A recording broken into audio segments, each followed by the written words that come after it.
First, we're going to hear from Tianren Yang, who's currently sitting in Shanghai and very generously has agreed to join us at 3 a.m. in the morning, his time, or 3:30, I should say.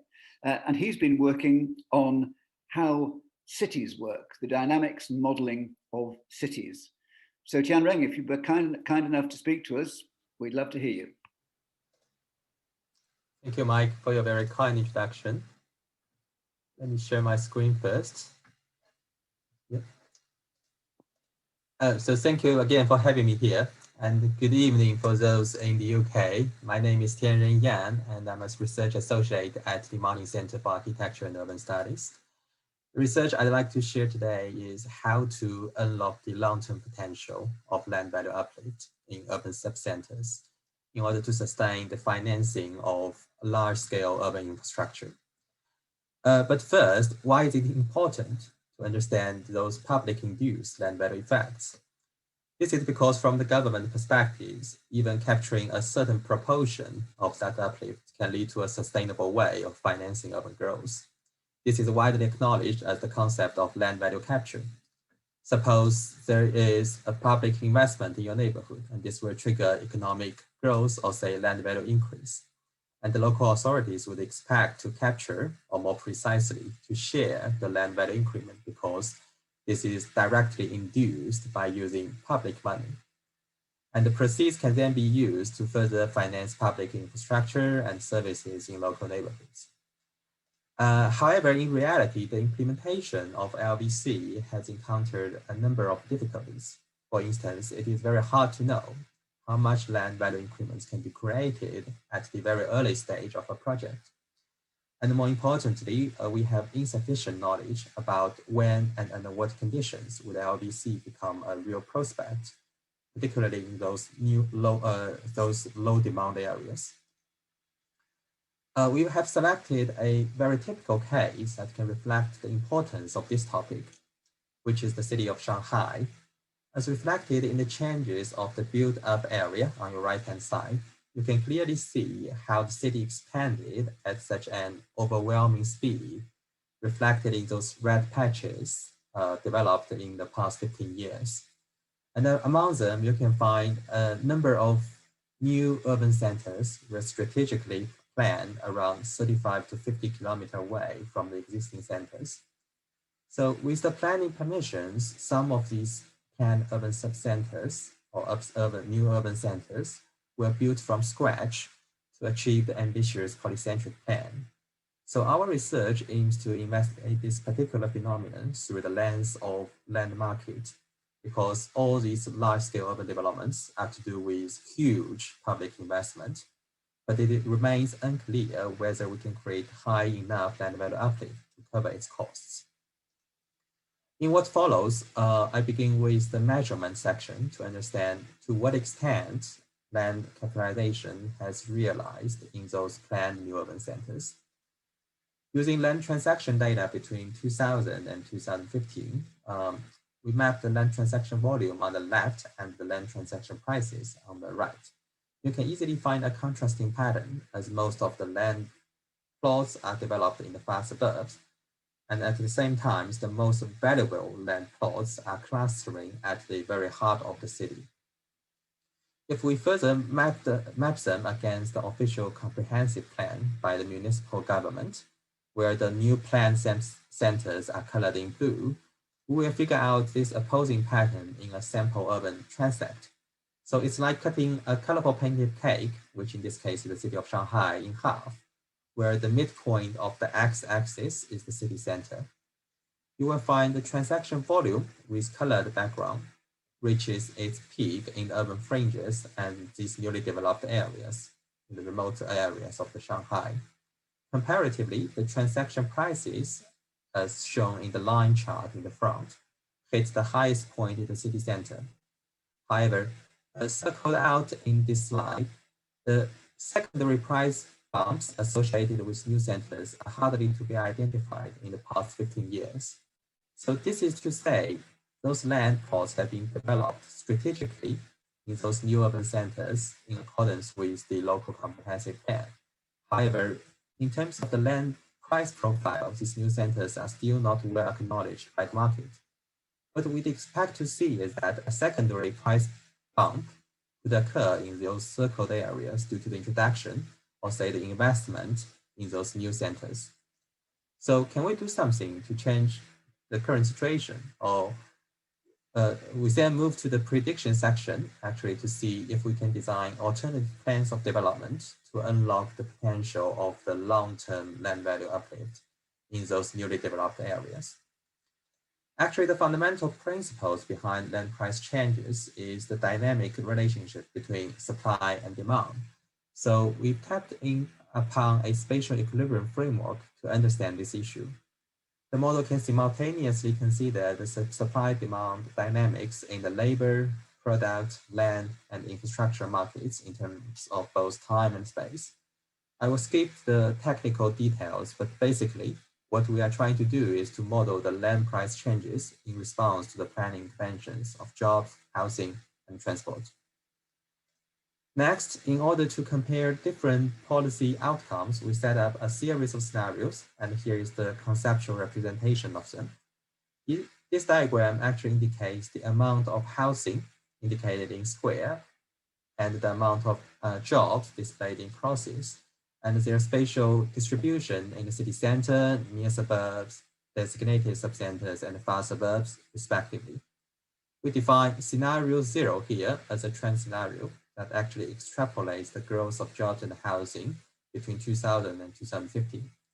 So you can see towards 2035, the trend scenario features jobs growth in the central area with decentralized housing growth towards near suburbs and new subcenters. Under this scenario, the price pattern will continue to remain monocentric across the city region, as we can expect it. So the pattern will not change if no additional efforts are made. Against this backdrop, we further developed two other scenario sets for comparisons. Scenario set 1 exaggerates the spatial mismatch of jobs and housing to an extreme, compared to the trend, of course. So say, what if we put all the housing growth in the center and push jobs further away in those new urban centers? And what if we improve the transit linking the existing center and the newly planned subcenters?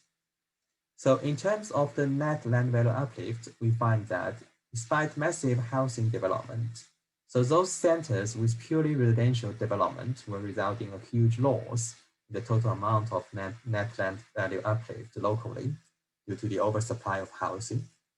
Comparatively, centralizing employment in designated subcenters seems to be a better option that can push the total value uplift therein. However, the land value uplift comes with the costs of social well-being. So in addition to considering the economic gains from the spatial planning and development, the model also considers the residential welfare changes using consumer surplus as a measure. For instance, if residential-oriented new urban centers are built, the overall consumer surplus will drop considerably due to a severe housing shortage at the conventional central business district. We further propose this scenario set 2 to examine some polycentric derivations. So where coordinated subcenters, employment and housing coordinated subcenters are planned at the different locations within the metropolitan area. We find that new subcenters with coordinated growth see higher land value uplift locally, but the location of the new subcenters does matter. So the new urban centers proposed at 20 kilometer distance generate the highest additional net land value increment, which equals around 5.5% of the GDP across towards 2035.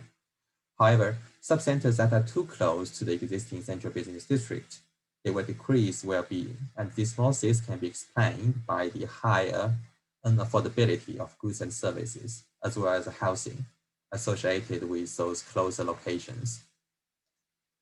So to conclude, in the measurement section, we find that the expectation of those residential land rent uplift in the new urban centers have been low in the past 15 years. But the local planners carry on regardless. And in the modeling and prediction section, we identify 3 planning interventions that can decide on the potential of land value uplift. They include jobs housing balance, transport accessibility, and the locations of those newly planned centers. It is worth noting that the land value effects can be large, accounting for up to 5.5% of annual GDP, according to our simulation. And just to give you an example as a reference, in the UK, 3 to 4% of the GDP can help us to cover the infrastructure costs. So a good planning actually does matter in unlocking the long-term land value uplift potential.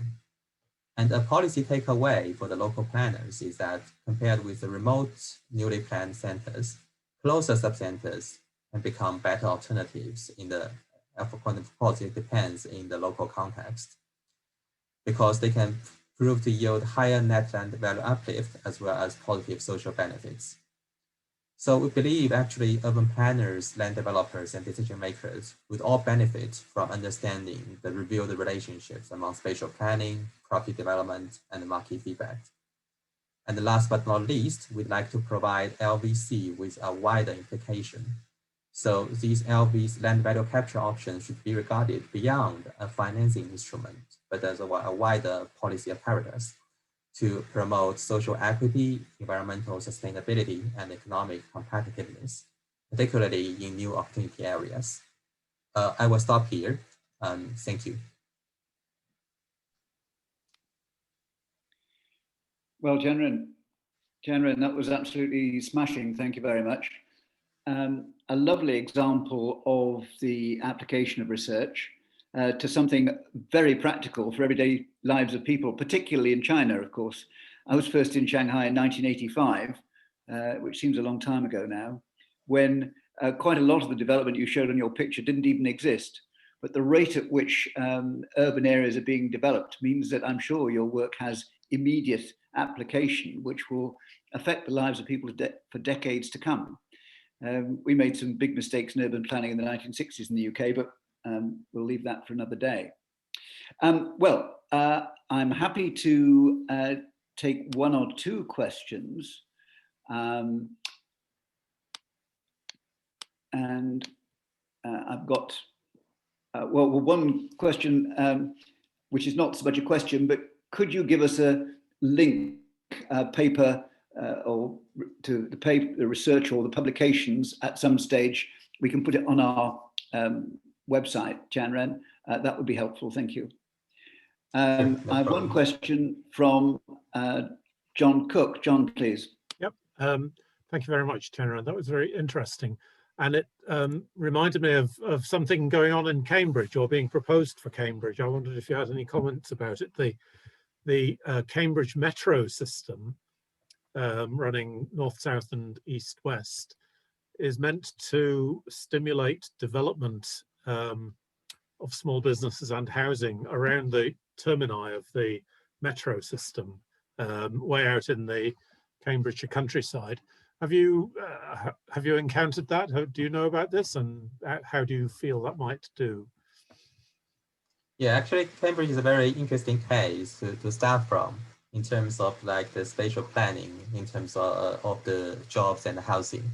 So actually, my wife worked in the Cambridge Science Park. So basically, she took the bus from I lived in West Cambridge, from West Cambridge to the city center, and from city center to the science park. And actually, it takes a very long journey, especially in the peak hour, you can imagine. So basically, it's not only about the transport connectivity, like the new transit systems or whatever kinds of that, but actually it's like kind of the spatial match of different jobs and actually the housing opportunities. And my research actually is like a simplified version. And in the case of Cambridge, we actually need to look in greater detail, because actually we have different types of jobs as well as different types of housing. So for instance, like the future new development projects, like the biomedical campus in Cambridge, in the southern part of the city, actually they require like high-skilled workers. The same things applies in the Cambridge Science Park. But actually these areas are not very well connected to the public transit, although they are very well connected to the highway systems or also the main road systems. But actually most people went there or go there actually on cars. So actually we need to design like different strategies or different transit options for different kinds of people, I would say. And actually, many high-skilled workers actually they prefer and are willing to take the transit or take the public transit, but actually there are no options for them.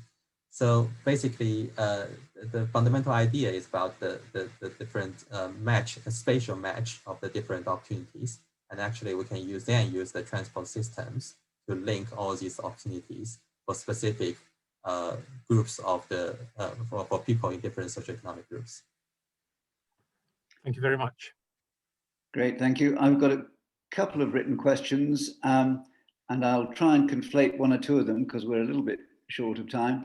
The question is, does the LVU tax revenue fund efficient transport infrastructure when located close to the CBD, or does it overload the existing transport?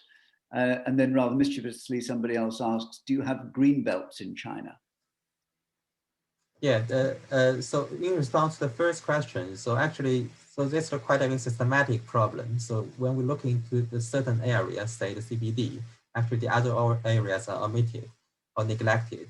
So in our research, we're actually trying to find such kind of balance. So it's not about, say, increase the traffic burden for the CBD or say relieve the burden. Actually, we see it like a whole system, and we say how to balance or how to find the trade-offs. So we are trying to design win-win strategy to be simple, rather than and try to address the previous zero-sum gains, say the CBD gains and the sub-centers, they will fail.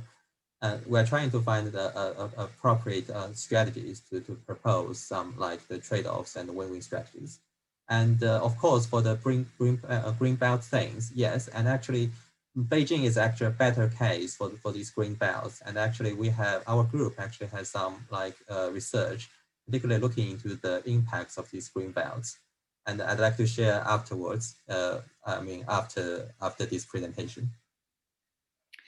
Well, Tianren, that was great. Thank you. There are one or two more questions. Now, I hope I'm not putting you on the spot to say that if people wanted to drop you an email with their question, that would be okay.